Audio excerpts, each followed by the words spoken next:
Hey, welcome to the Best Gay Sex Podcast. I am your host, Dr. Trevor Hoppy. Everybody say love.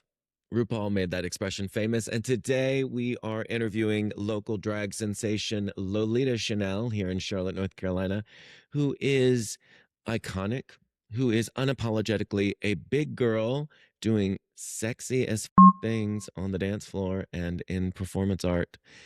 I am such a fan, and I'm so thrilled to bring her work here today to you and her message.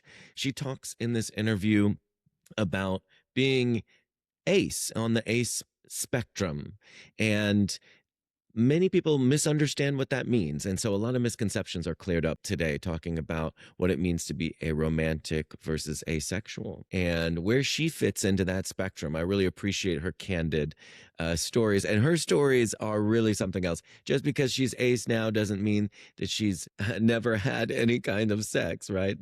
She's had lots of experiences that she shares candidly here today. And so I'm grateful for her openness and honesty. You don't want to miss some of these stories. And we end today with a bigger expression of love, talking about the work that she's been doing with the Carolina Migrant Network to raise awareness, funds, support for immigrants in our community right now who are facing, well, let's just face it, they're facing terror and threats of violence and deportation and the uprooting of lives. And so she really talks about the passion and love that she brings to that work. So I'm also grateful to bring that message of service today with you. Hope you enjoy it. Without further ado, here's the interview with Lolita Chanel. Lolita Chanel, welcome to the Best Gay Sex Podcast. Oh my God, hi. Thank you for having me. I am so excited. I've been such a fan of you and your art since arriving here in Charlotte, North Carolina. Appreciate that. So tell me a little bit and tell viewers a little bit about kind of where you grew up. So, it's a very rare thing to say, but I am born and raised in Charlotte. Mm-hmm. So lived here my whole life. I am a first generation American. So I have a mom who came here from Chile and my dad came from Peru.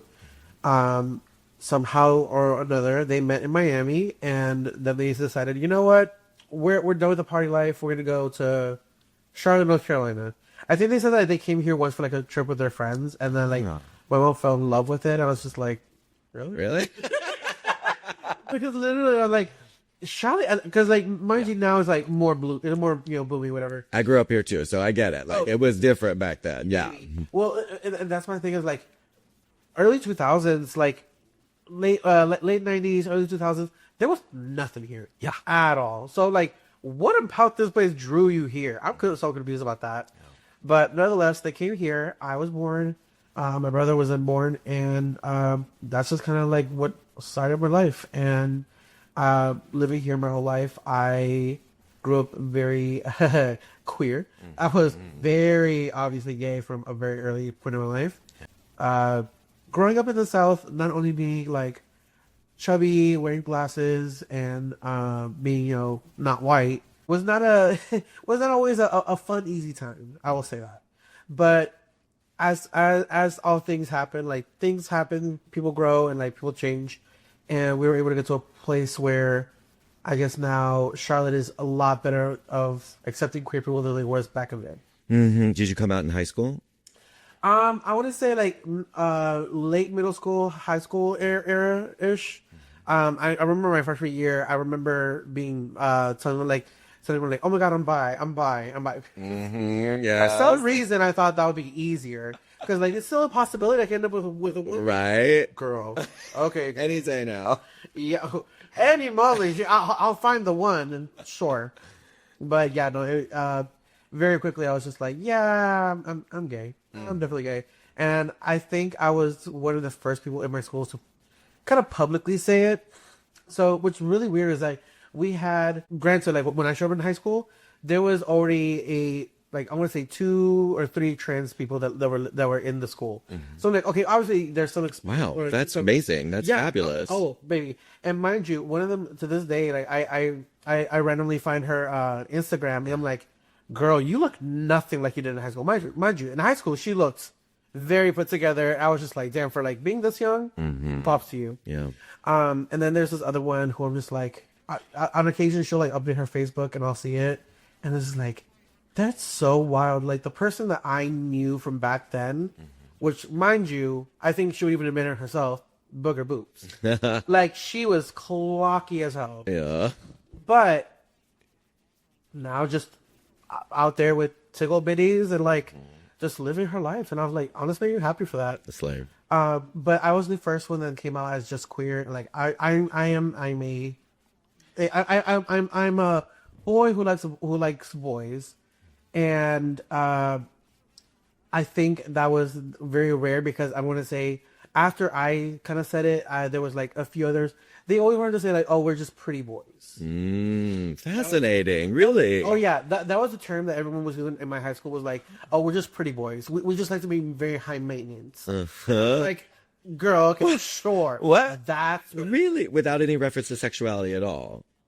they just wanted to like be It's a gender kind of thing, really, it sounds like. Yeah, no, oh, 100%. Yeah. And from there, I want to say like they slowly started coming out as well. Like, yeah, I do like boys as well. Then I was like, the closet was Shock. the closet was glass, baby. So I don't know it was shop. Yeah. But that was kind of like my first like step into the world of like being queer. Well, okay, so I did date. Actually, can I get a knock?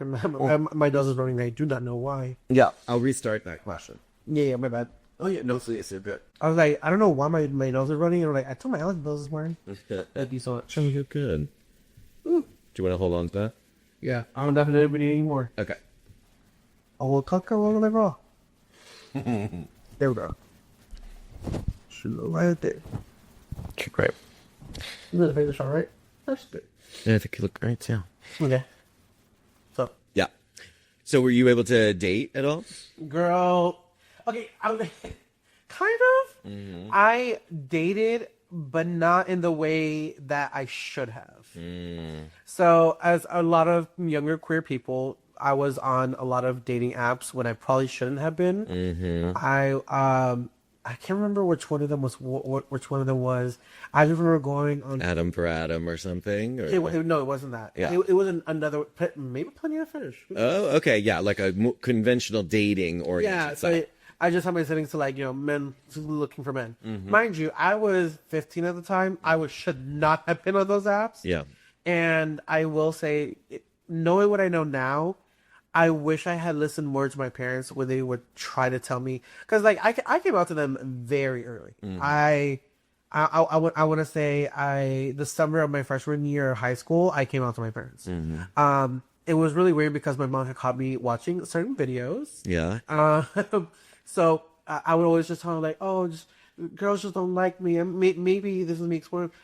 Girl, again, the closet was glass. Like we could all tell. Yeah.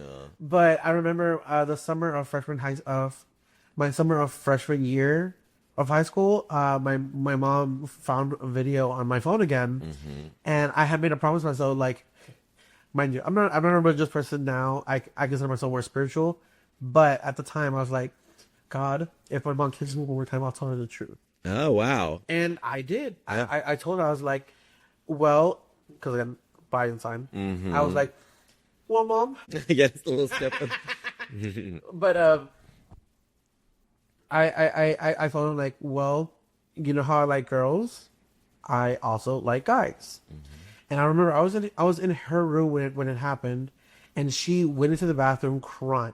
Oh. And we'll get to that as well. But like, she went into the bathroom crying, and then she like just didn't want to hear me, and just told me like get out. So I grabbed my phone, running upstairs. Me and my dad had a very rocky relationship in my earlier years. Definitely, as I grew up, like we got a lot closer.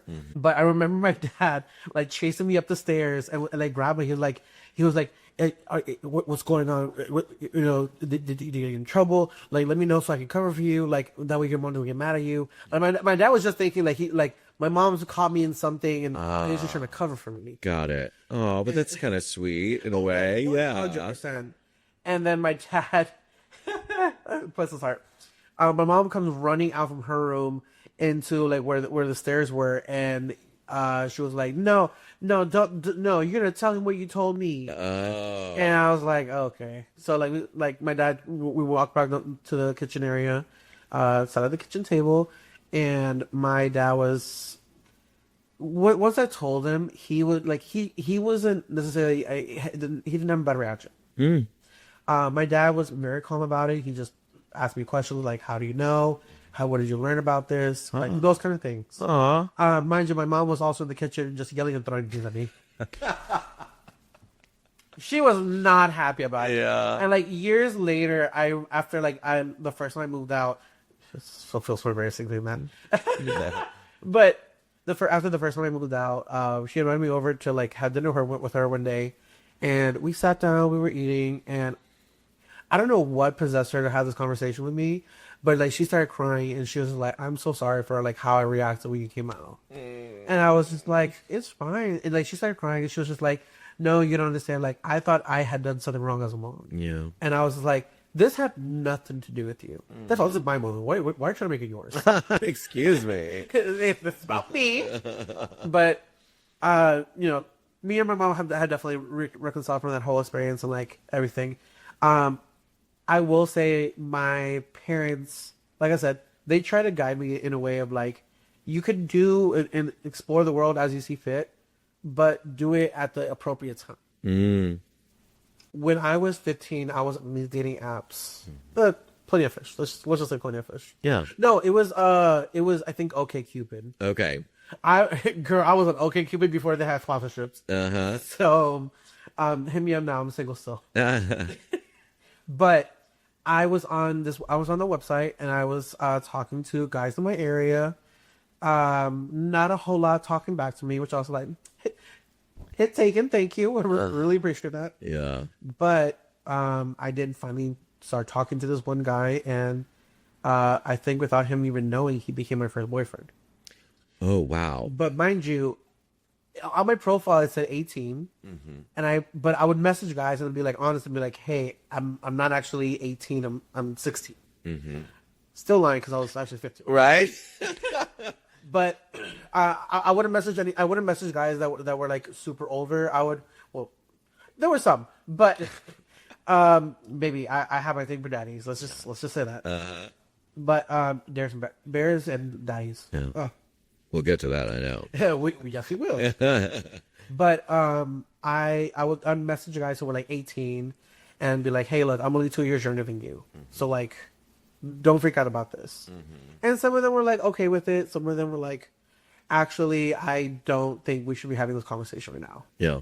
And mind you, because in my mind, I'm like, oh, they're only talking to someone who's like 2 years younger than them. I'm not thinking of like, oh, I'm still a child and you're an adult. Yeah. I wasn't thinking that at the time. You're thinking you're so mature for your age. Oh, girl. Absolutely. I heard those things. I was told, you're so mature for your age. Yeah. Now what I know, I was like, I would have ran the other direction. Yeah. Would have been bolted. Right. But, again, at the time, young and foolish. Who is it? Weren't we all? No. Weren't we all? But I remember the relationship was very weird because it was just like a whole 9-ish months of like love bombing. That's really what it was. Sounds torturous. Oh, it's so horrible.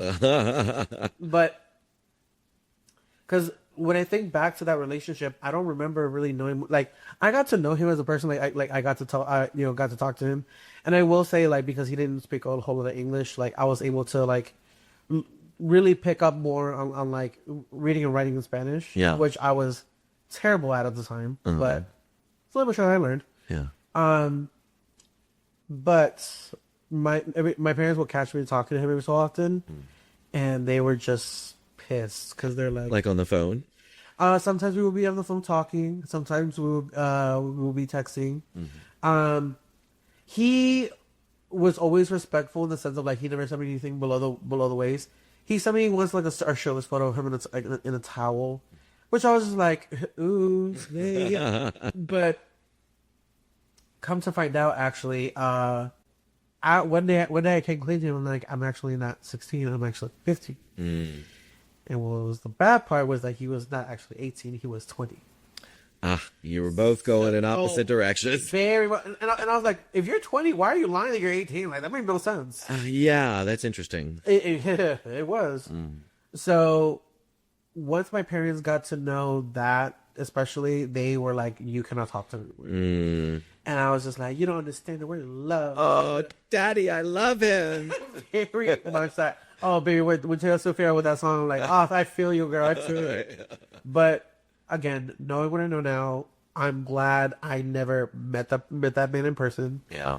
We never anything. I've gone to where he lives, like, because he lived in a city 2 hours away from here. And now that I'm older, I've gone there, and there's been some times where I'm just like, you know what, I may go out to the gay bar here, or the Latin gay bar, which is Dubai nightclub, and I might see him there one day. I feel like I might have actually seen him one day. Yeah.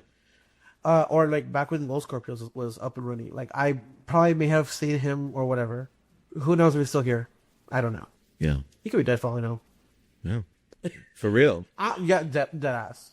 So for me, most of my early relationships were all just over the phone because I did not feel like any queer person here connected with me. But I also was like, I had this weird moment in my life where, like, any other queer person that I met, I thought I wanted to be in a relationship. When in reality, it was just I was just excited to meet another queer person. Yeah, for real. Those early days can be like that for sure. Oh my god! Especially when you're a kid. So like any queer person in your high school, they could be the one. Butterflies in your stomach. Yes. Oh. How many times did I think I was going to fall in love, and then, oh my lord, yeah. Oh, mind you, this does not even include all the straight guys I was doing things with. Because let me tell you, the straights were not fully straight in my high school. Okay. The soccer team absolutely was. Wow, within the high school. Oh, baby. But no one knew about each other. And that was the thing. No one knew about each other. To this day, they probably will deny it. So, yeah. It's cool. Uh-huh. I'll deny it too. Some of them I was a little embarrassed. I was doing things. Okay. And I understand the bar is in hell, but like, damn, was I down this bad? Couldn't waterboard anything out of that for me. Were your early sexual experiences with, then it sounds like mostly straight men? Yeah, well, people who consider themselves straight. Let's talk about it. Of course. Now, a few of them now older or later in life have come out as like other things. Some bi, some not, whatever. But a lot of them, yeah, they were straight guys. And it was really weird as well because like I was meeting other queer people and I was getting to like, why am I hooking up with straight guys if there's queer people that I'm meeting? Like I could try to find something with them, but I was just finding more like community and finding family. And I was like, I don't really want to associate like that kinship with sexuality. I understand. Yeah, you're kind of drawing a line. Oh, very much so. Yeah. And I definitely came to learn later in life that like it's this fear, I guess this is the way I could put it. It's where you find, how do you know how to put it? It was this thing of like, I don't want to cross this line because I don't want to like ruin this relationship with this person. Right. But with these straight guys, I don't give two shits. Yeah. You don't need to see them again. It's fine. Yeah. You get your nut. I get my fantasy and I'm good. Because while I was hooking up with straight guys, I never let anyone in the back door. Okay. Until I was 17. Okay. Mind you, until then, my mouth was very... Baby, this mouth did a lot more than just talk shit. I'll tell you that. Yeah. And a lot of really weird shit that I did. Because like there was this house that was like for a good time abandoned in my neighborhood. Okay. And everyone knew that like it in the backyard it had like a little a little indent into the house, like a patio. Oh. So a few times I would meet guys there and do the things, and then there were some times where like they were wanting me. Once I finished, I was like, "Deuces, I'm out."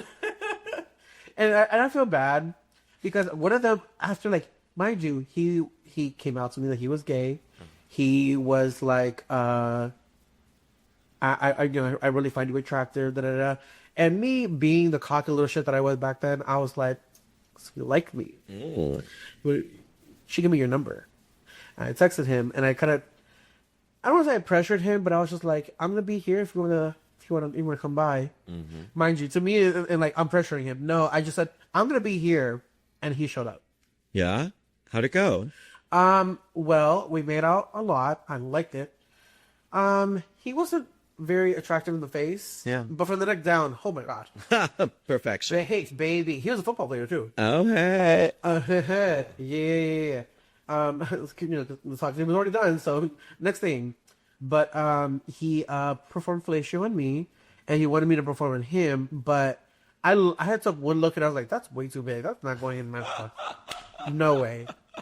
And he went back to fellatio on me, and I finished on his face. And then I said, all right, clear. Like I wiped his face, threw it on the ground, see ya, and walked back to my house. Yeah. I was ruthless back in the day. Okay. Baby, I was horrible. I look back at her like, damn, you a cocky little shit. Yeah, I mean, many of us were cocky little shits. Let's be real. You know, we can be easier on ourselves sometimes, because I feel that way too. Looking back, you sometimes are like, my God. But yeah. Oh, well, because it wasn't that. There was also, Mom and Dad, if you see this, I'm so sorry. Because I told them I was doing this. Oh, yeah? Yeah, I want them to see it, but like, Mom and Dad, I'm so sorry for you here. So I had this neighbor. He's my age. Yeah. Let's just start that right there. I remember once, after like me finding out what I was, there was a summer where I was outside with him and another neighborhood kid, and she had his number. So I went in her phone and I got it, and I started texting him pretending like it was her that like got a new number. And after a while, he kind of like put it together like, oh, you're actually Sebastian. You're not actually this girl. And I was like, you're correct. This is not. And then he started, and then he was like, so wait, because the way I was talking to him, he was like, so are you like gay? I was like, well, yes, I am. And he was just like, how do you know that? I was like, oh, there's things I like to do that maybe straight guys wouldn't like to do. And of course, curiosity piqued. Oh, I'll bet. And I will never forget. Really, my biggest ego boost I ever had, because I feel so bad because my mom actually almost caught us. We went. I went outside because we had just gotten back from like a beach trip. So I went to. I told my parents like, I'm gonna go get something from the car. So I went to the side of my house. Mind you, the whole street is right there. Could see me. And he walked up to the, because I was sitting next to where the trash cans are. He came there, whipped it up. Mind you, it was like, it was massive. Baby arm, yeah. Thank you. That's exactly what I was just like. God gives his toughest battles to his strongest soldiers. And baby, I was a soldier. But the wildest thing was that he came in 10 seconds. Oh, wow, yeah. I'm not sure if it was like the thrill of like getting caught, or what it was, but like he finished like that. Yeah. And he was, and like, Mama doesn't waste a meal. Let's just okay. Yes. So he was like, "Oh, you swallow?" I was like, "Yeah, I'm not gonna waste it." Okay. So we went our merry ways, and we started doing this thing more frequently. Where like he would come over, and like I would just ask him like, "Hey, if we're gonna do this, that's cool, that's fine. I just want you shirtless." But she was like, "Sure, I'll take off my shirt while I get my." Or there was a few times he also got naked for me, but that's neither here nor there. Yeah. But he was always the guy, like, he would finish real fast, and he would just like, let's keep going, and he would just come multiple times. Wow. Oh my gosh. Yeah. To the point where actually, this person who, I'm not gonna say names. Of course. This person who was like my best friend growing up, and like, I would call him my childhood best friend, who was also gay. He also started messing around with the guy. Right. And it was to the point where we were messaging each other like, hey, he messaged me, but I'm not free. Can I tell him to go to you? The lateral pass, as I had to call it. It was like, I'm busy. Are you available? Oh, you're not available. So it wasn't a competition. There wasn't jealousy and like anonymity or Animosity? no what's that word where you don't like each other? In enmity, there's a fancy word there that I'm We're not secret enemies. Wow. We just kind of looked at it like it's our little plaything. Oh. There was no like competition or whatever. I will say the first time it happened, I did feel a little jealous. Yeah. Because I was like, this is my thing. Why are you coming on my thing? Yeah. But then very quickly I was just like, we're just having fun. Wow, that's kind of amazing because at that age, especially, like everything is so intense. So mind you, this was happening when I was like 16-ish. Yeah. So definitely was a little advanced for my age. Yeah. I told him like, hey, I'm gonna go ahead and lose my virginity. Because in my mind, I'm like, what we've been doing has something like foreplay. I have done no actual losing my virginity until I have something in the back door. Mm-hmm. So I told him like, hey, you're massive as hell, but I'm willing to try. Would you be willing to try it as well? Oh wow, you had a whole conversation leading up to it, yeah. And he was just like, I don't know, I don't know if I'll like it. I was just like, we'll see. I tried to, could not fit it in. Yeah. For my first one, that was very ambitious. Yes. I will say. Yeah, Mount Everest is not the place to start. You know, you gotta have some hills first. Yeah. Baby, we're talking like not even the Appalachians. I was not even ready for that. I'm talking like maybe a steep hill. Exactly. That's where I should have started. But we never went that way, at least with it. But the other way of explaining it, like we were doing things, and like it wasn't just him. It was like other straight guys that I knew in my life that I was like, oh yeah, sure, we can like we'll be friends, we'll hang out, we'll just whatever.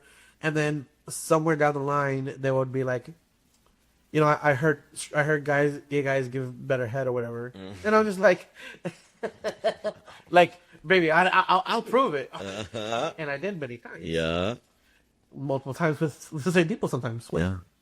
But that was kind of like my earlier experiences, and like it wasn't until I had the person I considered to be my first actual relationship, because like I said, I was dating guys, but it was all online. No one actually met in person. One of them actually I did meet in person years after we broke up, because he was like, I have family in Charlotte, I can go over, I might go see you, whatever. And then when we actually did come to Charlotte, and like we hung out for a weekend. Not for a weekend. We hung out for one night, but like we got along very, very well. And I was just like, maybe if we didn't date and we just decided to be friends, this would have been cool. It would have been fine. Yeah, that's amazing. Would have. Yeah. Clearly did not last that way. But my first actual relationship was the first person I had like lost my virginity to. And what's so embarrassing was like of all the times I've done things and not gotten caught, losing my virginity was the thing that I got caught on. And it wasn't from anything else other than like my dumbass not thinking, hey, maybe don't put a condom in your trash in your room that your mom takes out every fucking Yeah. And she saw it. She yelled at me. Moms see everything. Yeah. Mind you, like I said, most of my earlier relationships were all long distance because no here was gay or like instantly at least. And this guy who I was in a relationship for a whole year before actually meeting him in person, when he came down here for the first time, so like the first time I went to go to New York to go meet him, met his mom, we went around Times Square with him and my mom, and like it was I have fond memories of that because first time we met was how do I put this? He was he met us at the airport. He took us back to the hotel that me and my mom were gonna stay at. And when we got there, because he brought his mom too, our moms were like, "No." Wow. Yeah. The moms met too. Oh yeah. The other moms met right away. Oh my gosh. And it's so funny because, he also had a stepmom, because his dad remarried. And like all three of them got along pretty well, Aw. which is really weird. That's so, yeah, sweet and interesting. Yeah. It's baby. Again, never will probably never have that happen again. Yeah, for real. But it is what it is. Yeah. And I remember he was mad because we weren't like, this is our first time meeting in person. We want to like hang out with each other. Mm-hmm. We ended up not. Oh. So we pretended to go to the bathroom. Mind you, we did not know it was a single stall bathroom, but we both walked in there as if it was the men's stall. Uh-huh. So we walked in there and we locked the door and I was like, I was like, are you mad? And he was like, yeah, I don't want to leave you yet. And I was like, again, back in my little cocky shit era, I was just like, well, we're finally alone. He was like, yeah, we are. Okay. And like I got up close to him and I was like, so what are we gonna do about it? Uh-huh. We had our first. Oh my god, he's the one. Oh, that's so sweet. Yeah, I remember that, and then like I was like, hopefully you're not as mad about leaving now. He's like, no, now I want to say more. And I was like, well, we can't do that. Yeah. And it's a single stall bathroom, and I'm pretty sure they caught on to that already. Yeah. So we left. I went upstairs. At the time, we had like a secret joint Instagram page that to this day is still up. Really? Yeah, but it's private, so Sure. don't mind it. Of course, yeah. But that page, I remember because I had logged into it, and I was just like, oh my god, my first kiss with him. Like, just mind you, I was schoolgirling. I was like twiddling my feet with happiness. I'm like, oh my god, I met the one. The next day we went to Times Square and hanging out, and it was so cute. Like going to all these stores with my mom and like hanging out with him and like finding little corners for us to kiss again, and like it was just so nice and so sweet. He was not comfortable with PDA, but we were able to meet each other some kind of midway of like, it was cold, so we were wearing our jackets. So I would put my arm through his jacket. We would like walk like that, like kind of like linked up, I guess. Yeah. And I remember how do I put this? So after that whole day walking around Manhattan, whatever, we came back to the hotel and we were all his brothers came by, like we were all hanging out, and then we left. Well, he left, and then he was like, "Hey, can you come downstairs real quick?" And my mom was like already asleep, so I was like, "Yeah, sure." And then we literally were like just in the lobby of this hotel, just making out with each other, and his brother was like taking photos for us. Oh, Mike, taking photos of you making out? Yeah. Oh. Okay, because like girl, back in the day, it was you were not a real couple unless you posted a photo of y'all kissing. So I remember just being like, oh, I can't wait to post this online because all y'all bitches thought I was getting catfish. But when I came back to Charlotte, I had the uncomfortableness of like I was outed to my grandmother, and it was difficult because my grandmother basically raised me. I say that like my mom was my parents were very much involved in like my growing up, but obviously having a house, having kids, you have multiple jobs or jobs that make you work long hours. Yeah. So my mom was out working, so my grandma was the one who was taking care of me and my brother, making sure we didn't like eat plastic or something. Yeah. So, like I said, my grandmother basically raised me and my brother as well, alongside of my parents. But her finding out about it was such a shell shock that like my dad, without trying to exaggerate too much, was like, I thought I was gonna have to take her to the hospital. Oh my gosh. Yeah, because she's diabetic. She she had a few other things going on, but like I didn't know about that until later on in life. But also, I just knew that she was not the best health wise. Yeah. And I was like, this is not going to do well for her. So, came back and I had to have the really uncomfortable conversation with her and be like, I hate that I feel like I lied to you, but it was just because I didn't want this to hurt you. Yeah. But for a little bit, it did put a bit of a damper in our relationship. Very quickly, she just came to understand, she's like, you love who you love. That doesn't make you a bad person. Oh, that's sweet. And I think that really pissed off my uncle because he was trying to like drive a wedge. A wedge, yeah. Not work. It did not work. Oh, that's great. I mean, yeah, good for grandma. Oh, well, even now, like, She recently came to one of my shows. Oh, yeah, I think I was at that show actually. Yes. Mind you, I did not know that was going to happen. So I was going to do a number naked in Manhattan. I was going to get down to lingerie. Yeah. And when my mom told me, she was like, she's here. Like, Uh, so if I don't know if you remember for that Chop and Roll brunch, I had kept my cover up the whole time. oh, I think I do remember that. Yes. And everyone after like, why didn't you take off your cover up? I was like, my grandma was right there. What are you talking about? Yeah. I wasn't going to take anything off. Yes. So there was that. But, things with me and my grandma has definitely gotten a lot better. And like I said, me and that guy, we were long distance for like the longest time ever. And then until eventually we broke up July of 2014. Okay. Which is so wild because July 2014 we break up. August 2014 I started doing drag. Wow.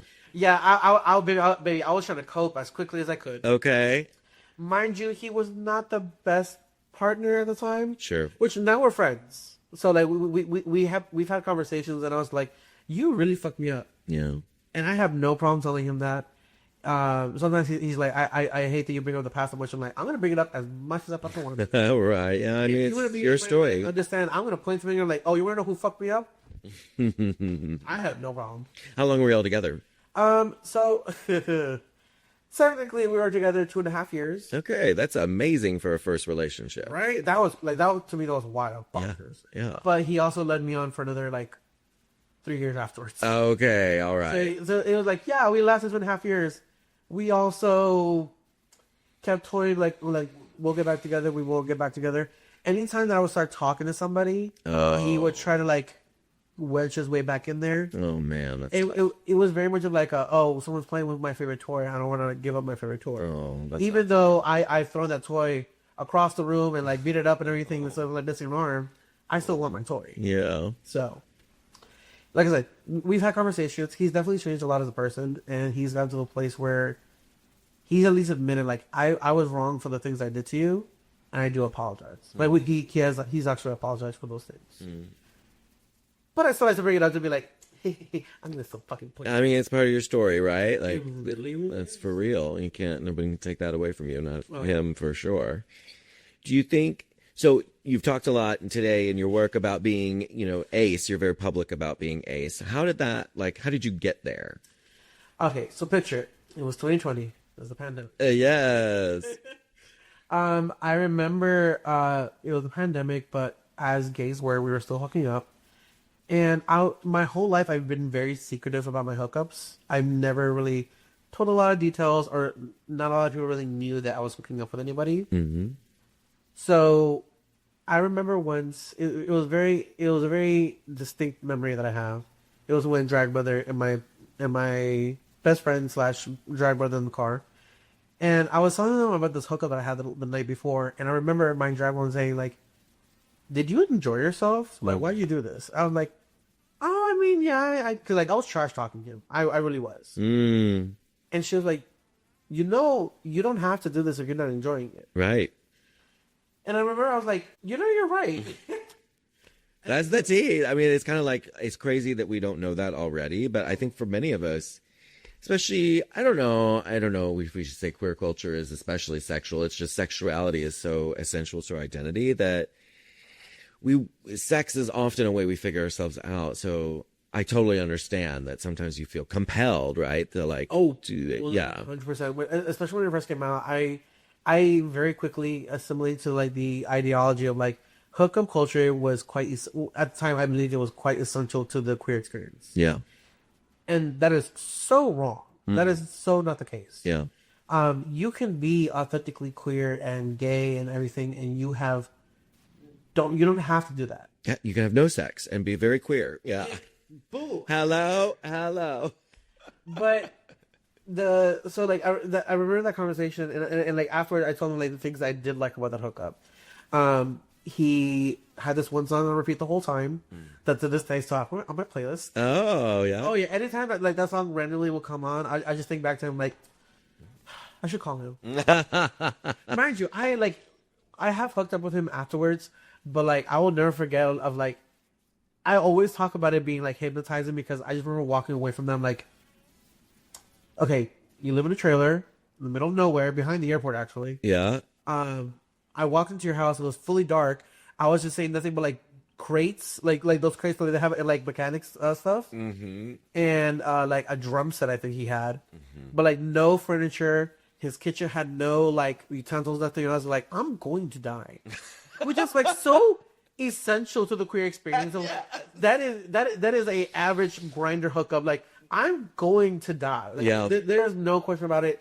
I sent my friend a text message like, "Hey, this is the address. This is what it's Share my location. Yes. Oh, mind you, this was before Shrimp. Oh, sure. So, probably share location was a thing. I did not know about it. Yeah. Yeah. Yeah. So I just remember texting the address to my friend and be like, Yeah. "Hey, this is a screenshot of like the Grindr profile. Like this is what he looks like." Absolutely. I went in. I had a very nice time. I will say. I very much enjoyed myself, but like I said, I walked away from that and like I fully could have died, but you know what? Maybe I'm hypnotized or whatever. I could fix him. Oh, yeah. I fully was like, oh, big, I can fix him. Oh, boy. Him and his drum set. Yes. The delusion I had, let me tell you, I don't know where that was coming from, but I was basing this on higher power. I was like, I can fix him. Mm-hmm. So after having that conversation with my dad mom and my best friend, we then later on, mind you, for years I have been questioning like if I was ace. And I remember talking with my best friend, like, I think I'm ace. And he was like, no, you're not. Really? And I was just like, what makes you say that? It's like, because like you like hooking up with people. You like sex and everything. And mind you, I was still like getting into like the burlesque side of drag, burlesque side of drag. So he was like, there's no way you can't. And I was like, okay. That's so interesting to say. I mean, yeah. Things were so different back in the day. Yeah. Let's just put that out there. That's fair. Yeah. But I remember then, as time progressed, I just kept thinking more and more about it. I'm like, nah, I genuinely don't care about sex. And I remember the person I came out, the first person I ever told that I was ace is actually my friend who was doing porn for a little bit. And mind you, he is a very high libido person, like very sexual. And immediately he was just like, I love that for you.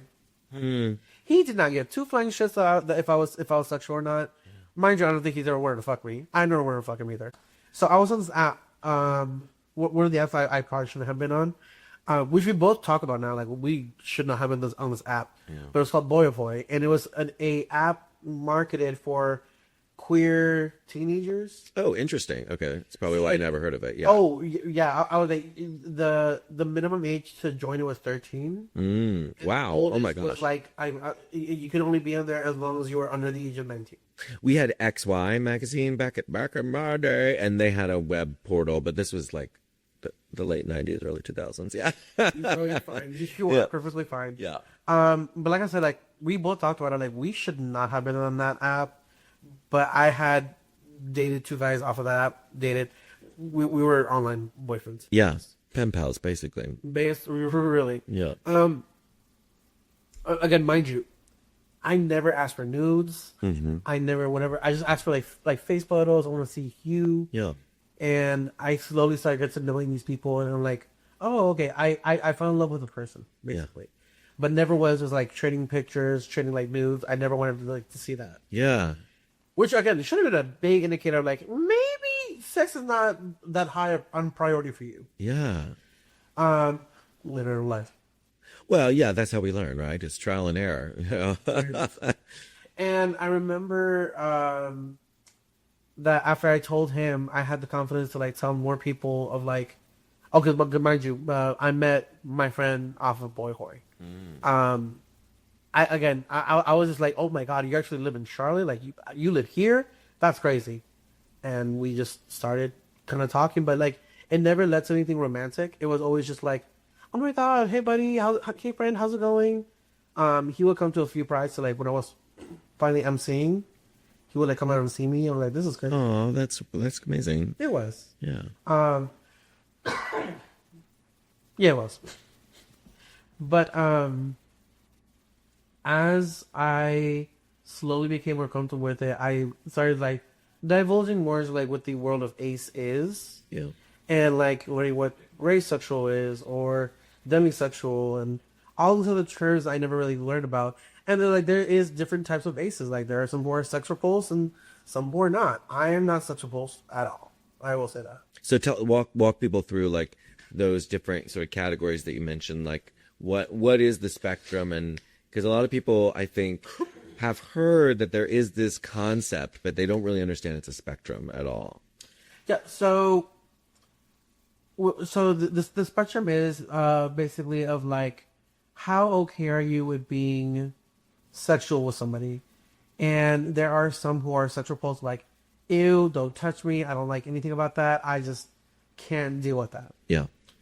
And then there are some who are like, you know what, under certain circumstances, I could see myself getting into it. I could see myself, being sexual and like being okay with it.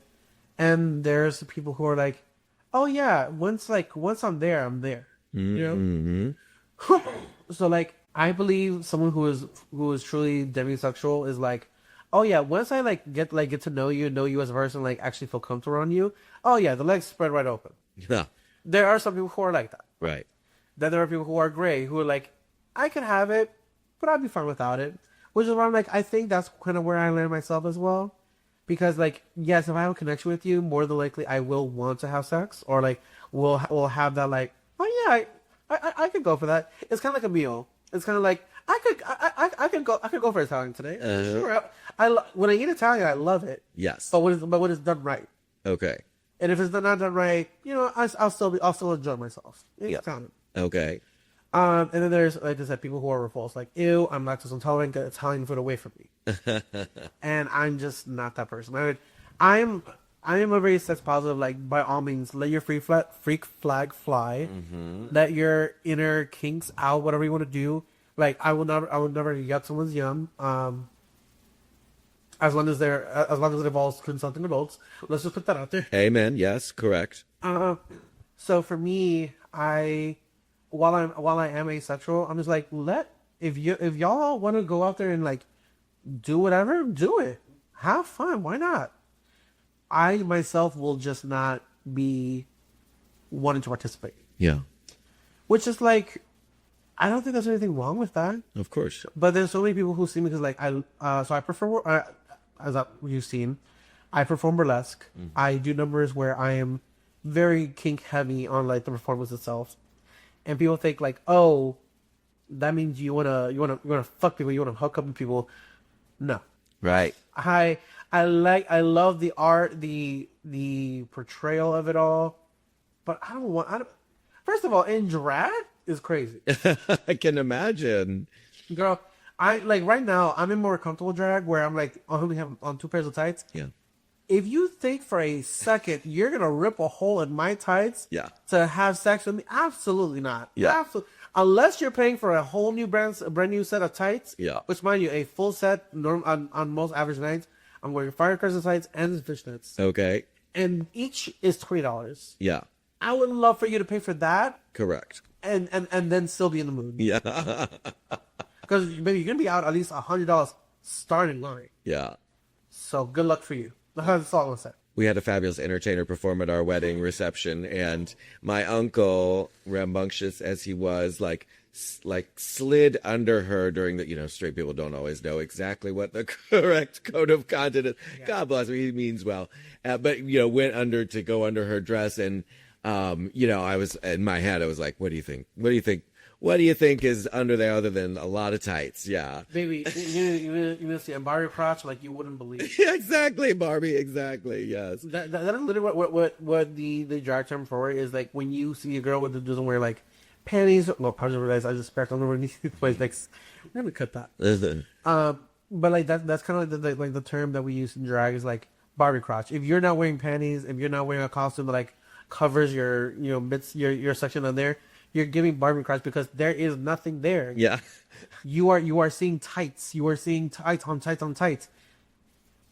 Which is why a lot of the things that these Christians come out and like say like all of these drag queens and da-da-da. Girl, you don't know. First of all, I have so much pulled and stretched out otherwares. I have no space to want to do anything. Yeah. And furthermore, I'm ace. Right. I've been doxxed so many times by the far right of like things that I like. Oh, your name's Lolita, and like because Lolita has has a connotation to it. It's like sort of like it makes me think of Madonna, right? Like Madonna is like conjuring some of that like religious imagery around sexuality, and that intersection is so sensational. It's like fireworks. There's just a lot to generate from there. Like I said, for me, the name itself came from a song that I heard at Lana Del Rey sing. Yeah. And like there are so many songs out there that go by Lolita. One by oh my god, Belinda. The Veronicas have a song called Lolita. Lana Del Rey. Yes. There are other songs out there by the name of Lolita. Yeah. So exactly. Even the promiscuous act of it all, I'm just like, cool, sure, whatever. But like, yes, I have a love for burlesque. I love doing that. I love doing numbers where I like show my tatas or whatever. But that does not make me a sexual person. Absolutely. Like, yes, those things can be done. Like, if your goal is to arouse somebody, I'm sure someone will be. I just like it for the like kind of like shock factor. Also, I'm just like, I'm a big girl. I'm a very big girl. So, to me, I see it as like I live in a world where fat people are ashamed of their bodies and should not own it in any shape or form. Yeah. And here I am owning it, and like, one, I love my body, and two, I'm showing that like, bitch, I look good regardless of whatever weight I'm at. Exactly. So, to have the mindset of like, oh, you're big and you have so much confidence, or whatever. My biggest thing is like what I took away from like Lizzo of she doesn't say like, if you can't love yourself, how can you love somebody? If you can love me and the way I am, you can love yourself the same way. Yeah. And that is something that I truly try to like preach out there, because there's so many times like after a show where I've done a burlesque act or whatever, I've had people coming up to me and they're like, oh my god, like I love coming to your shows, I love watching you, like you've made me such a more confident person. Yes. And I'm like, I'm thankful for that, but you should be confident on your own. Well, yeah, wouldn't it be great if we all... But no, you give people permission, I think. And you give other people with bigger bodies that we don't see sexualized to like... And that's so interesting to me that you're sort of... I wonder like what you think of this, like this intersection of the fact that you're ace with this like such overt performance, burlesque, as you call it, like, which I think I haven't met many burlesque performers, but I've definitely met burlesque performers before who were like not particularly very sexual people, and I just think that's it's a fascinating intersection. Like, it is, because let me put it this way. Yeah, I feel like society has made our bodies to be this sacred thing that a lot of us may feel ashamed about. Yeah. And I'm admittedly by my own parents sometimes. Mom and Dad, love you. I haven't been made to like not love how I look and how I am. Yeah. I've worked so hard on loving my body and how it is. Why wouldn't I want to show it off? Mm-hmm. But just because I want to show off my body does not mean I want to get into bed with anybody out there. It's not an invitation. Exactly. Just because I want to go out wearing a mesh top where you can see my tatas, I might put pasties on. I mean, not. Especially if I'm not going out in drag, pasties are optional. They're really optional. Do you feel like it's for you?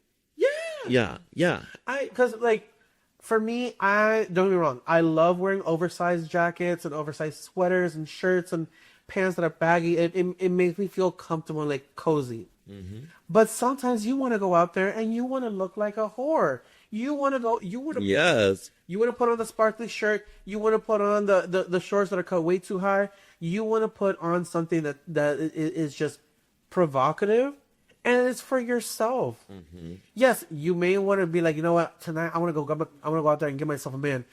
So what you do, you're gonna go out, you're gonna put on your sexy perfume or cologne that you have. You're gonna put on the shirt. It could be a plain white fucking shirt, mm-hmm. But if it makes you feel confident, you're gonna put that on. Yes. You may have a pair of jeans that everyone else out there may not be the biggest fan of, but you're like, you know what? I like these jeans because my ass looks fat as hell in these. Yes. So you may go out there with the thing of like, I'm wearing this outfit to, bring someone home with me tonight. But there's also sometimes you just want to wear something that makes you feel good. Yeah, you want to feel hot for yourself. Exactly. Be hot for yourself. Genuinely. Yeah. Like, you do not have to go out there. First of all, like, my drag, I love wearing things that are, like, again, conventionally not for bigger people. I love wearing, like this dress I'm wearing right now. It's kind of see a little bit. But, like, it barely hides my kuka. Mm-hmm. But I love wearing stuff like that. Yeah. I love where I'm like, it's like flowy, it's bouncy, whatever, but it's still like, the one wrong turn and one bend over and you can't see anything. Yeah. Again, part of crotch. But like I love wearing these things because I love how it makes me feel wearing them. Yeah. And just because I'm wearing something that makes me feel confident does not mean that my end goal at the end of the night is to bring someone home. Mm-hmm. Amen to that. And I feel like a lot more people would. First of all, I really wish we could live in a world where women and femme-presenting people could be out there wearing whatever the fuck they feel like because it makes them feel good and not have to worry about what's they're going to perceive to somebody else. Exactly. Or what they're going to do to you based on those feelings. Exactly. Yeah. I cannot tell you the amount of uncomfortable situations I've been in because of what I do. I would lose count with my hands and toes and your hands and toes. Mm-hmm. So another big misconception that people have is that people mistake aromantic for being asexual as well. Right. Two different spectrums. Way different. Yeah. Because I am very hyper romantic. Like I fall in love with the smallest. Your story's made that clear for sure. You live for the romance. I love that. Yeah. Oh baby, I am a huge nerd for all these like webtoons and like tapas, like yes. all these comics about gay love, and I'm like I weep. There's this one that I fell in love with recently called my girlfriend's friend. Mm-hmm. Literally, I started reading it on Thursday when I was working at the door at Argonne. To this day, I'm like, I want to say 300 pages in. Okay. Dang. Baby, I eat that shit up like you couldn't believe. Yeah. But yeah, I'm very hyper romantic. I want to find love. I believe that there is love out there for me. Yes. But I believe that there is love out there that will understand me that like I may not always want to have sex. Yeah. I'm my partner. I want you to be satisfied. But that doesn't mean like don't expect me to initiate shit because I'm gonna be like I'm fine reading a book next to you. Yes. I just want you to hold me while I cry and tell me I'm pretty. Yeah. Honestly, the American dream. Right. I think there are a lot of people who are craving more of the romance stuff and don't know how to find it. So yeah, this is your permission to find it. It's not just about the sex. There's other things out there that bring you joy in life that can be sexual adjacent. I don't know. They are sort of related to sexuality, but it's not the sex. It's all the other stuff that's can be really fun. Well, what's so crazy was that first coming to terms with my sexuality also made me come to terms with like I may not have a romantic partner right now, but I'm so fulfilled with love that I have from other people in my life. Yeah. Like I have my drag family, I have my close group of friends. Amen. I have people who I may meet at the bar for one night that we started a conversation on knowing each other, and by the end of it we love each other. Yeah.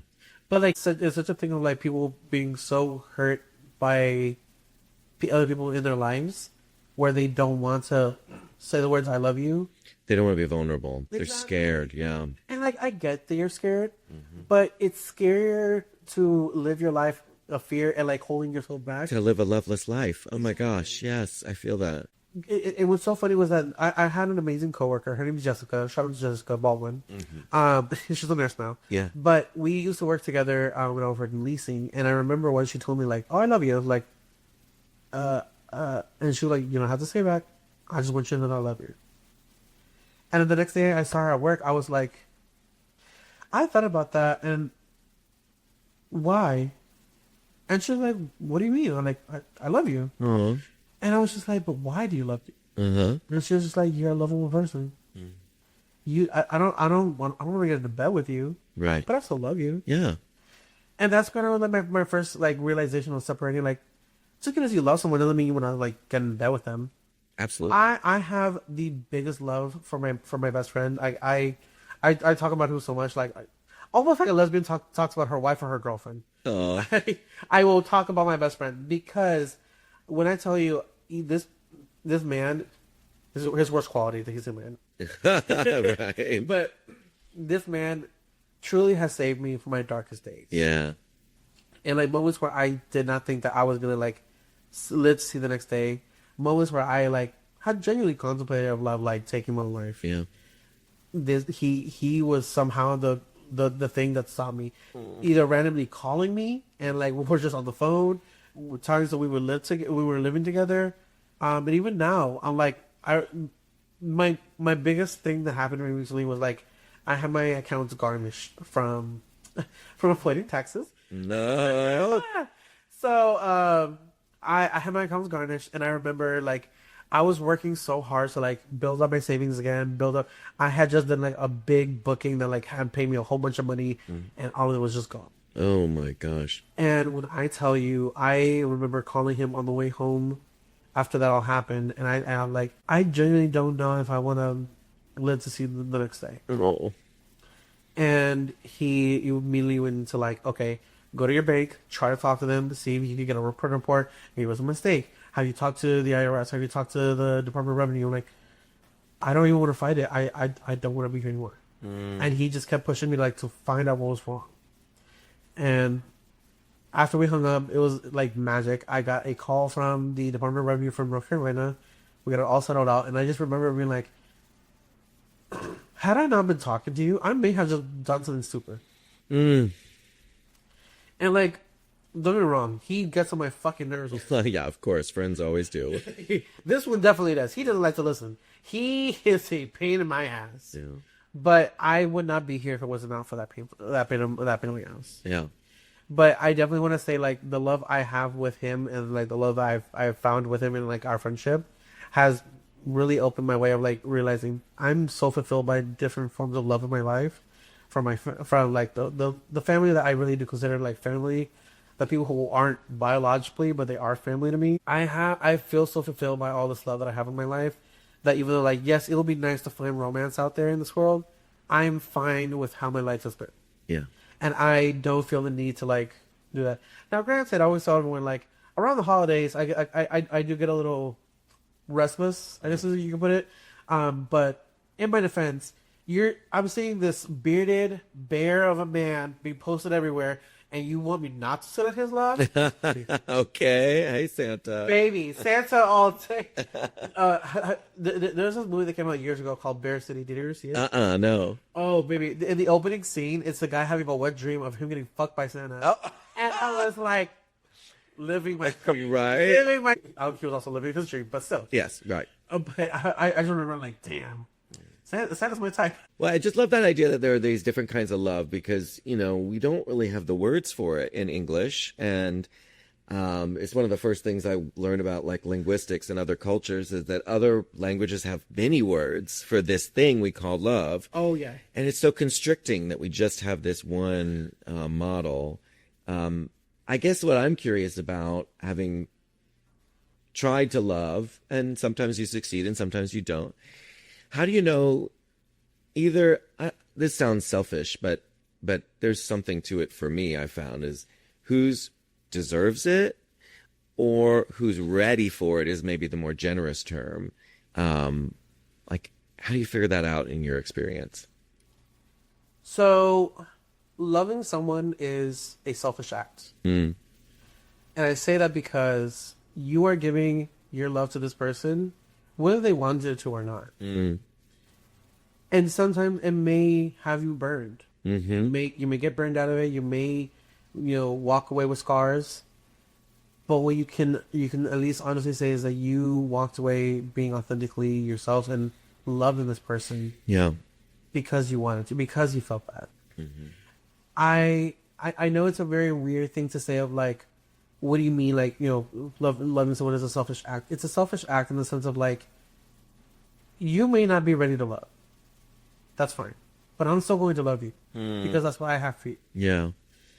And if you can reciprocate it right now, that's fine. Maybe later on the road you will, or maybe you never will. But I knew that in that moment I was ready to love you, and I did. Yeah. I'm not gonna hold myself back or filter myself because if I have that feeling for you, then I'm gonna have that feeling. And the one thing I will say is like, I learned very hard that you cannot demand reciprocation on feelings like that. Absolutely not. Yeah. No. Because That's the hardest lesson to learn, maybe. oh baby, I almost lost friendships over that. Yeah. Yeah, and there are so many things about friendship that can be deep and sustaining and enriching in ways that also a romantic relationship can be deep and sustaining and enriching. They're different, Yeah. but those feelings, it's really joy. I mean, I think a lot of it is like, who brings you joy, you know? And I think that's the other thing I learned with like being angst was like, I came to find out that like, I still can have like this love for somebody, but that doesn't mean I'm gonna be in a relationship with them, or that doesn't mean I want to get into bed with them. And like again, if we are romantic together, and you are telling me this is what I need to be fulfilled, sure, I'll go along with it. I'll do it. Why not? But sometimes that's just not how y'all are compatible, and that's fine. Mm-hmm. But there's still that like the aspect of like y'all love each other. Yeah, absolutely. It's a foundation. So why if two people are really good together and like they understand each other, there's a love that's there, why ruin it just because the love was not the one you were expecting? Mm-hmm. Because so many times I see people ruin relationships where they got along with someone really, really well, but because they were not meeting them the other way. Granted, if someone's not filling your cup like you want them to, yeah, it's your discretion not to have them in your life. But don't get sad when they go out there and they find a love that does fulfill them the way that they need it. Yeah. There's so many people I know out there who are in like fuck buddy relationships or like situationships, and they're satisfied. Yeah. They're happy with that. Absolutely. So go live your life. Yeah. Do what you got to do and be that way. I am fine with the love that I have with the people in my life right now, and the love that I have for that I still have to give. And for whatever reason, if one day someone tells me like, I don't want you in my life anymore, it'll hurt. And I'll be sad because I had love for you, but that doesn't mean that like I wasted any time or anything. I wouldn't have done anything different with you in my life. Does that make sense? Yeah, absolutely. I'm struggling. I mean, I'm just to be candid. I have a friendship right now where I feel selfish because I want them to love me in a particular way that I feel like I love them. So I appreciate you're like therapizing me a little bit indirectly here, because I know what you're saying is true, but sometimes it's really hard. It is, you know. And like I said, if the way that they love you is very important to you, and if it's not meeting you the way that you want it to, it's not wrong for you to say like, you know what, maybe I just don't need you in my life. Yeah. Or hey, I need a break from you, maybe. Yeah. Because so there was this guy I was talking to not too long ago, where he told me like, I told him I had feelings for him, and he never really exclusively said yes or no, but eventually kind of came to a place where he was like, you know what, I don't have those feelings for you. I just want to stay friends. Mm-hmm. And I told him, hey, that's fine. Thank you for telling me, but I need my time alone. Yes. So I can get over those feelings. Absolutely. And he was mad about that. Oh. He was like, I don't understand it. We were always friends, and now you need your space. I'm telling you, I need my space. You have to accept that. Get over this. Yeah. And you're not respecting that. Exactly. So now you get none. Because I don't mind having people in my life, but understand that, like, first of all, my time is real fucking sensitive. Yes. Bitch, I have a full-time job. I do drag. I make my own costumes. Not this one. This one I didn't buy. I bought this one. But I normally make my own hair. Again, I didn't make this hair. I'm really good, like, combating my own stuff. I love it. Yeah, I love it. I'll say my pretty little things. Harry Potter, Medal and the Hatter. Okay. But like I do my own makeup. I majority of my costumes I make myself. I do style my own hair or like color. If I have human wigs, I'll color them myself or style them as well. I don't have time to be spending to really divvy up people that are not willing to meet me the way that I can meet them. Yes. And if we can't meet them, that's fine. But don't be mad at me about it. Yeah. Yeah, I feel that. And I guess that's where I feel like I'm trying to decide, it's like, I love this person, right? I want them in my life, but, it's hard to find that, that balance. So anyways, I appreciate your candidness on that because love is beautiful, It is. But there is another form of love out there, that you have in your community. And definitely right now, I want to say like that's one of the biggest things that I've been kind of contributing with. I've been working a lot with the Carolina Migrant Network. Mm-hmm. Shout out to them. Yes. I've been working with them with fundraising for what they're doing.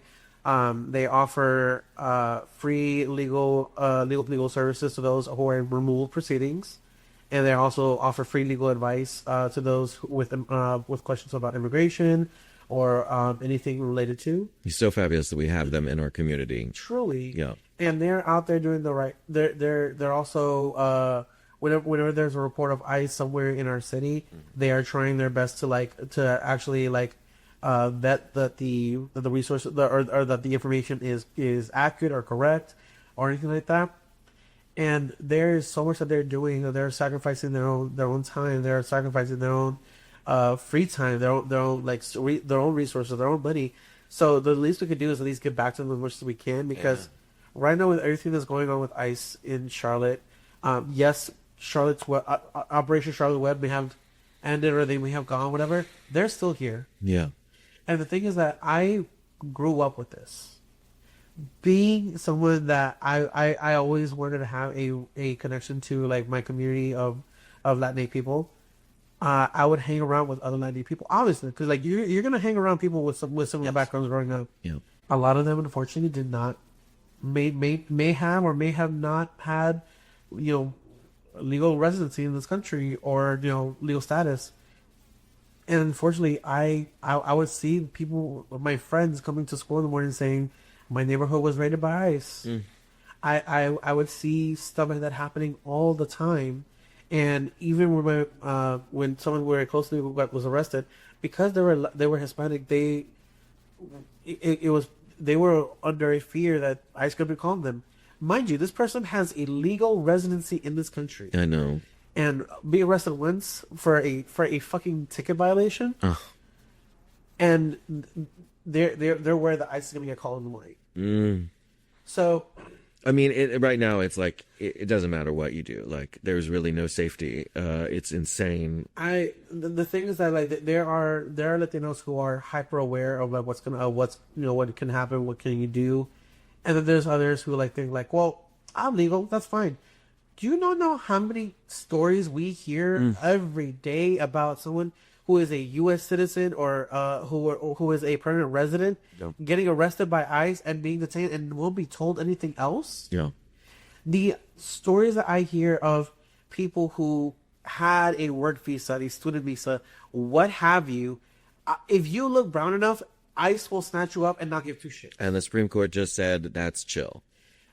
Exactly. Yeah, they gave the green light. But not only that, I was gonna say the House of Representatives also voted recently that now they are able to do searches on children that are in captivity with ICE. We need all the help we can get to make sure that your neighbors are okay, that your coworkers are okay, your friends, people that you may not even know their legal status. You may not know what's going on in their life because they fear if someone learns about it, it could be the worst thing for them. Absolutely, and it's so true that they can. I mean, that the evidence is clear. Yeah, and there's so many things that are out there that are showing that you really cannot trust anybody. Yeah, because one person gets pissed off at you one day, they will call.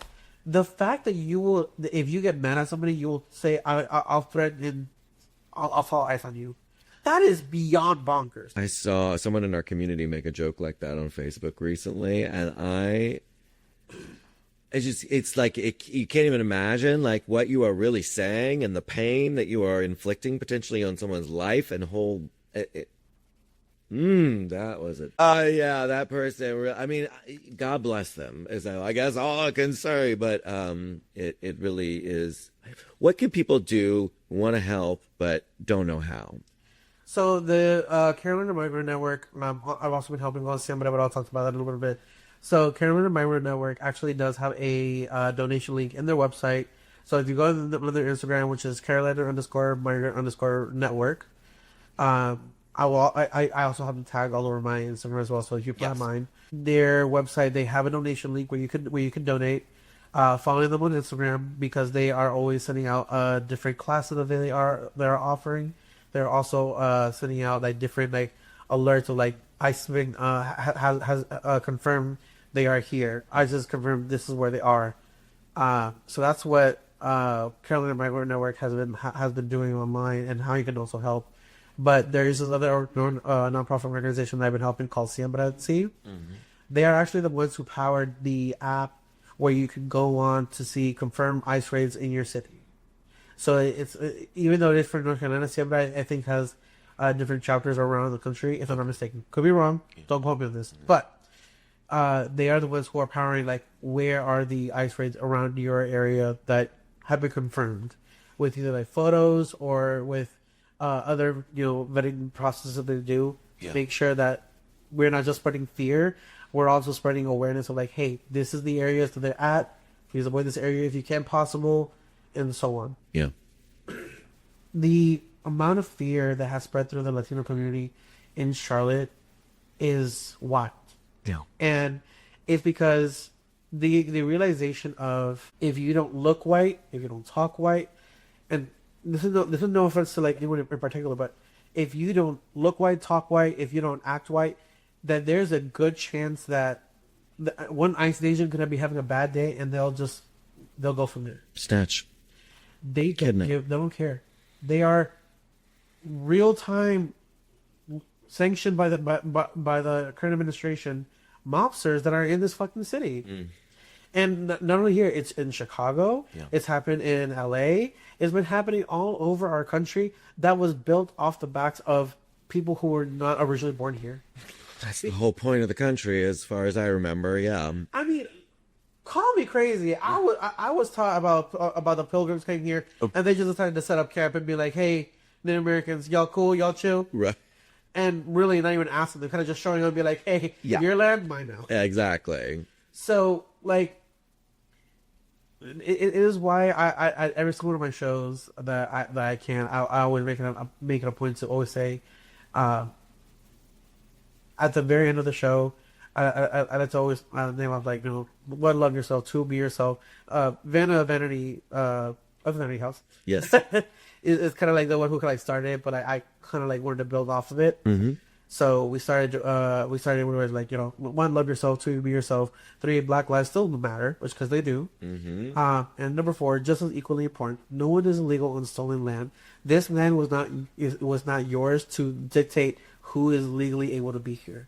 Mm-hmm. And just because you think that you own this, you stole this land from so many people that were already living here and that respect the land a whole lot more than probably we all do. Yeah.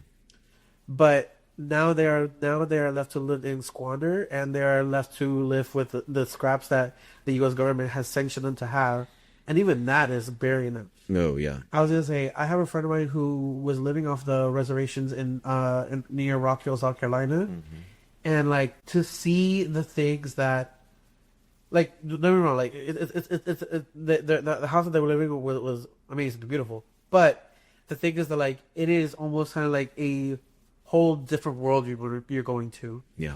And it is all just because a old ass white man decided, you know what, this is enough of your land to have. Yeah. The rest should be for me, but your land that you've owned for centuries before I even showed up, this is all you really need. Yeah. the book that changed my life, one of the books that changed my life was Howard Zinn's People's History of the United States. And it goes that you learn the stories of what actually happened and not the sort of Thanksgiving story that we're all raised on. It was an eye-opening experience. So I appreciate you contributing and continuing that conversation because it's so important, right? Always, but right now under this insane world we're living in. And now I'm going to segue with the wildest segue possible, which is we always end our show with one question, which is a segment I call Sordid Lives and Untold Tales, or SLUT for short. Ooh. What's the sluttiest thing you ever did? Sluttiest thing I ever did. Hold on. I don't know if this is like the worst I've done, but it's the most I'm willing to tell about. Okay, yeah. Mom. Oh no, my mom's actually involved in the story. That's why. Yeah. Mom, again, I'm so sorry for what I did. So, when I went to LA with my mom, because she was like, let's just take a trip, you and me, and like let's just go wherever we want. So so I told her I want to go to LA. Because I had a show at Mickey's Weekoo. Oh, wow, great. Yeah, my job. I've been like, I'm available for bookings. I am still available for bookings, but yeah, I was booked with Mariah Balenciaga. Okay. Beautiful person. She fell in love with my mom. But that trip, I was like, still in my phase where thinking I had to hook up to be like a normal game. Yeah. And I was talking to this one guy who looked like someone I had a crush on. Mm-hmm. So, actually, no, let's lie. He looked like a porn star that I really liked. Mm. So I was like, hey. Hey. So I was messaging him throughout the day. And then my mom was like, okay, are you just getting ready for us to go out? I'm like, trust me, what I'm going to tell you. I'm going to go do some things and I'll be back. And she's like, you want me to wait in the hotel room while you go out and hook up with somebody? Oh my God. And I was like, yes. Wow. Let me I'll call you back when I'm ready. Well, that is an amazing level of honesty that you can have with your mother. Oh, baby, I did. But it doesn't stop there. Yeah. It was the worst thing I've ever done because I got into his car, mind you, a shitty ass Camaro from like 1847. Sorry. 1987. Let's be real. You okay? But I got into a shitty ass Camaro, was like barely running on anything. Like smoke was coming out of it. So like, let you know. I get into his car. We go to the gas station. I buy condoms, and then I give him $40 to go half and half on a shitty ass hotel room. Oh my gosh! And I went in there and we did the deed. Yes. And mind you, I went in there thinking I was gonna get topped. No, I topped him. Okay. I was gonna say, you gonna take me back? He was like, maybe in a little bit. I was like, no, I need to go back now. And he's like, I don't feel like taking you. I'm like, all right, cool. Just I go out the door, I slam it shut, I call an Uber. Yeah. And the guy's like, oh, what had you in this part of town? You don't want to know. Yeah, no, TMI for sure. Oh my gosh. So literally just showed up at the hotel, went upstairs, took a shower, and my mom was like, did you do what you did? I was like, yep. But I mean, that is really, Well, actually, I told my mom a different version of that story. Yeah. This is her. If you watch the movie, this is the. Hi, Mom. Just on the top. Hi. Well, I love that. Thank you so much for sharing that and sharing all your stories. I really appreciate all you do. So thank you, Lolita. Oh, thank you for having me. Yes. I mean, I'm here. I love talking about sex all day long. So same. And I like to talk about all the non-sex I'm having. Exactly. That's the thing is it's not just the sex. I know it's not just the sex. So I appreciate you bringing the perspective of the ace perspective as well. No, I try. Yes. I was showing you a little bit of the ace colors, like wearing the black, wearing the purple. Yes. Well, it looks like white. No, it actually looks very blue. Never mind. Yeah. Something on me looks white, I'm sure. Yeah. My eyes. Thank you. I appreciate it. Thank you so much for having me. I really, really appreciate this. That's our show for today. Thank you so much for listening. It's been a blessing to have this podcast to do to, distract from things that are going on in the world. I'm sure you may have noticed. This is a crazy world we're living in. And I don't mean, if you're really listening at this point, I can speak to you openly and honestly. the point is not that sex is everything, right? There's other things going on that are important. It's just that we have to make room for that. And if we don't have room for our creative sexual expression, what freedom do we have? So I'm really just trying to make some space for that in this dialogue. And today I kind of got to do a little bit of intersection with the broader political arena with the Carolina Migrant Network work that Lolita is doing. I'm so grateful for that. If you have ideas for future episodes, future guests, if you want to be a future guest, hey, I'm around. Shoot me a message on Instagram. Till next time, thanks for listening.